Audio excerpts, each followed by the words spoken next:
நாங்கள் உத்தரவாதம் கொடுக்கிறோம், தீர்க்கமாக சொல்லுகிறோம். நாளையும் பத்திரிகை நாங்கள் சந்திக்கிறோம்.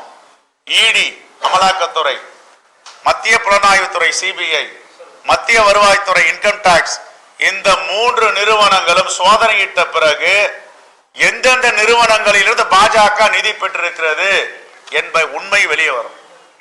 இந்த உண்மையை வச்சு நாம பட்டியலை வச்சு நாளைக்கு விவாதிப்போம். நாளைக்கு மறுநாள், நாளைக்கு மாலைக்குள்ள வரப்போகுது. 5ஆம் தேதி நாளைக்கு மாலைக்குள்ள இவங்க கொடுக்கணும். 15ஆம் தேதி பொது வெளியில் நாளைக்கே வரும், அது வெளியில வரும். நிதித்துறை அமைச்சருடைய கட்டுப்பாட்டில் தான் பாரத ஸ்டேட் வங்கி இருக்கு.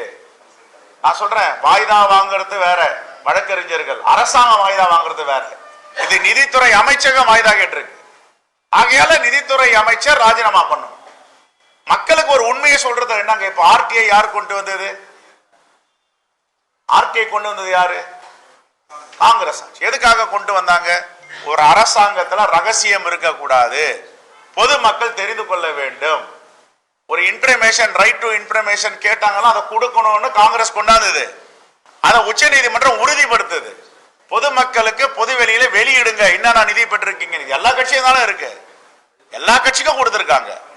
இப்ப எல்லாமே வெளியிடும் போது தயாரா இருக்கும். பாஜக அச்சப்படுது. பாஜக அந்த பயம், தப்பு செய்யலன்னா வெளியிட வேண்டியதானே, அதான் காங்கிரஸ் கேக்குது. நன்றி, தேங்க்யூ.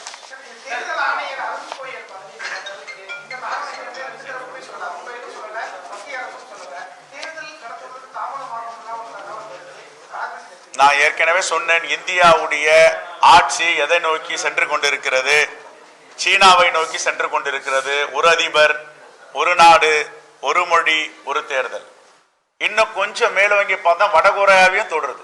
வடகொரியாவில் எப்படி சர்வதிகார ஆட்சி இருக்கோ அப்படி கொஞ்சம் கொஞ்சமா நகர்ந்துட்டு இருக்கு. ஏவன்னா தேவையில்லைன்னா அவனை சோதனை பண்ண வேண்டியது, ரைடு பண்ணுவாங்க. எல்லாம் போயிட்டு ரைடு பண்ணி சின்ன அப்படின்னா மாக்கி அவங்க குடும்பத்தெல்லாம் சீரழிப்பாங்க. உடனே குற்றப்பத்திரிக்கை தாக்கல் செய்வாங்க, எஃப்ஐஆர் போட்டு. குற்றப்பத்திரிகை தாக்கல் செஞ்சு இத்தனை 1000 கோடி பறிமுதல் செய்யப்பட்டது, இத்தனை பத்திரங்கள் பறிமுதல் செய்யப்பட்டது, டைமண்ட், கோல்டு, வைடூரியம், முத்து, பவளம் எல்லாம் கடை காட்டுவாங்க. உடனே பாஜகவில் சேர்ந்துட்டா அவர் கங்கையில குளிச்ச புனிதவானா மாறி பாஜக சேர்ந்தோடனே பாஜக துண்டு போட்டுட்டு வழக்குகள்லாம் வித்ரா பண்ணுவாங்க. அப்ப இது எதை நோக்கி போகுது? சர்வதிகாரத்தை நோக்கி சென்று கொண்டு. சொன்னதை கேட்கணும். நான் சொன்னதை கேட்கலன்னா உன்னை சிதைப்பேன், உன்னை சித்திரவதைப்படுத்துவேன், உன்னை அவமானப்படுத்துவேன். பாஜக சேர்ந்துட்டா உன்னை புனிதவானாக்கிடுவேன். அப்ப வடகொரிய அரசியல் இங்க தலையை காட்டுது இல்ல. தேங்க்யூ.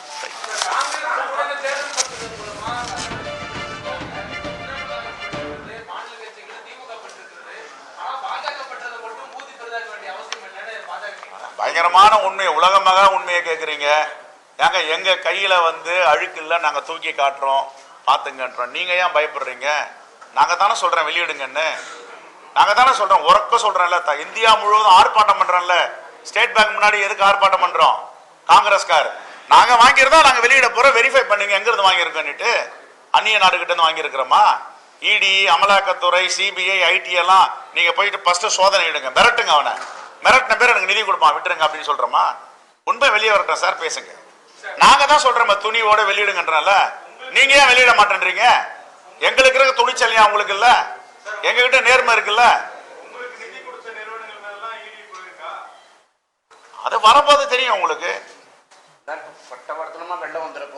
நாங்க தான் எல்லாத்தையும் ஃபேஸ் பண்றோம்ன்றாங்க. பொது வெளியில் வெளியிடுங்க, யார் குற்றவாளி என்பதை மக்கள் தீர்மானிக்கிட்டோம். நீங்க ஏன் பயப்படுறீங்க? நாங்க அச்சப்படலையே. நாங்களா உச்ச நீதிமன்றத்தில் போய் வழக்கு தொடர்றோம், நாங்களா உச்ச நீதிமன்றத்தில் வாய்தா கேட்கிறோம், நாங்களா தேர்தலுக்கு பிறகு ஜூன் மாசம் வெளியிடுங்கன்றோம். எங்களுக்கு அந்த அச்சம் இல்லையே சார். குற்றச்சாட்டு என்பது இல்ல, குற்றச்சாட்டு என்பது 2 விஷயம் இருக்கு சார். என்னுடைய ஏஜென்சி சிபிஐ, என்னுடைய ஏஜென்சி இடி, என்னுடைய ஏஜென்சி ஐடி, நான் ரைடு பண்றதுக்கு உங்க என்ன நிறுவனம்? நீங்க எந்த பேப்பர் சொல்லுங்க? நியூஸ் 18 நான் ரைடு பண்ண அனுப்புறேன். ரைடு பண்ணி அமிச்ச உடனே ஒரு 10 நாள் பொறுத்து நீங்க எனக்கு ஒரு நிதி கொடுக்குறீங்க, உங்க கேஸ் எல்லாம் நாங்கள் வித்ரா பண்ணிக்கிறோம். இந்த உண்மை தான் வெளியே வரப்போகுது. அது மாதிரி எத்தனை நிறுவனங்களுக்கு ரைடு பண்ணியிருக்காங்க, எத்தனை நிறுவனங்கள் நிதி கொடுத்துருக்காங்க, நிதி கொடுத்த பேர் ஏன் அவங்க மேல நடவடிக்கை எடுக்கல? மக்களுக்கு தெரியும் இல்லது.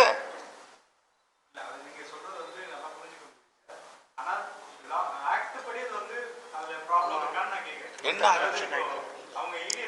ஏங்க பிரிவென்ட் ஆஃப் ஆன்டி கரப்ஷன் சிபிஐல வச்சிருக்கோம் ஒரு டிபார்ட்மெண்ட். எதுக்கு வச்சிருக்கோம் சொல்லுங்க. எனக்கு வேண்டிய மாணவர்களுக்கு சாதகமாக கொடுத்தீங்கன்னா அந்த பிரிவென்ட் ஆஃப் ஆன்டி கரப்ஷன் வேலை செய்யாது, பிசி ஆக்ட் வேலை செய்யாது. இப்போ இதை பிசி ஆக்ட்ல தான் புக் பண்ணணும். அதை ஒரு கம்பெனியில மேல போறீங்க, சிபிஐ சோதனை இடுறீங்க, அமலாக்கத்துறை சோதனை இடுறீங்க, ஐடி சோதனை இடுறீங்க. எனக்கு மாமூல் பணம் கொடுத்த உடனே தேர்தல் பத்திரம் நன்கொடையா மாமூல் வரும். மாமூலை வாங்கிட்டு அவனை விட்டுருவான். அதுக்கு பேர் என்ன? தேங்க்யூ.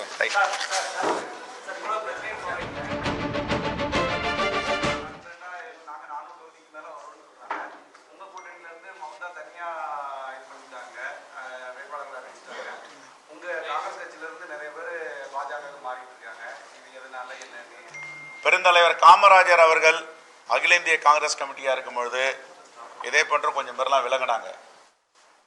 விலகிட்டு சீர்திருத்த கட்சின்னு வச்சாங்க. பெருந்தலைவர் காமராஜர் கிட்ட கேட்டாங்களாம், சொன்னாராம் பேர் என்னன்னு கேட்டாராம், சீர்திருத்தம்னாராம். எங்க கட்சி இப்பதான் சீர்திருத்தம் ஆகிட்டு இருக்கு, நல்லதுன்னாராம். கழிவுகள் அகழ்வது தான் நல்லது. ஒரு மனிதன் சாப்பிட்றான்னா அது ஃபுல்லாம உடம்புக்குள்ள இருக்காது, சில கழிவுகள் வெளியேறும். அதே மாதிரி அரசியலையும் சில கழிவுகள் வெளியேறும். அதை போயிட்டு பெருசா எடுக்க வேண்டாம். Right, thank you.